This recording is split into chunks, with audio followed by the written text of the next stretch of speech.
Good morning, students.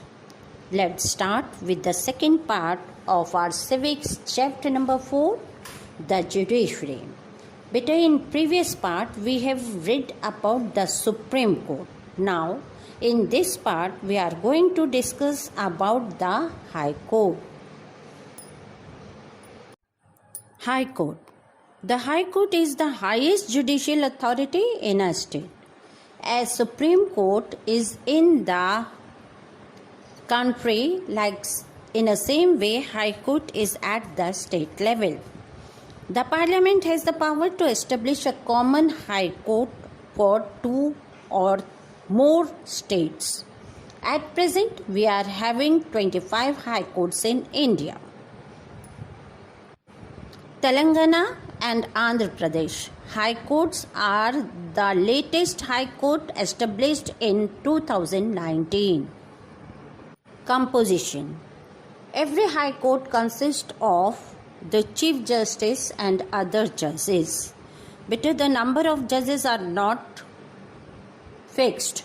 They are decided according to the size of the state. Therefore, the judges in every High Court varies from state to state. Appointment.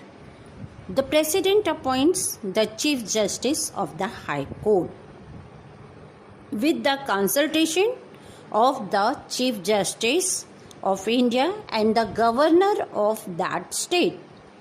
And other judges are appointed by the President in consultation with the Chief Justice of India and the Governor of that state and the Chief Justice of the High Court of that state. Let us talk about eligibility.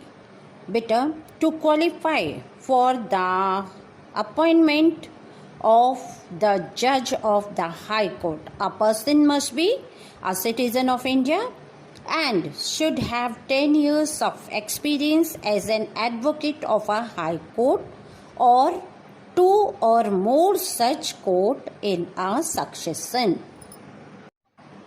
Term. Better, High Court judge can serve till the age of 62 and they can also be removed. The procedure of removing High Court judges is also same as the Supreme Court judges. That means the process of removing the judges is known as impeachment. Jurisdiction. Now we are going to talk about the jurisdiction, or we can say Nyayik Kshetra of the High Court. The High Court issues writs for the enforcement of the fundamental rights. It passes rules on election petitions and other election-related disputes. It hears appeals in both the civil and the criminal cases against the decision of the subordinate courts and also reviews the judgments. It controls and supervises the working of the subordinate courts. Thank you, student. That's all in this part. Have a nice day.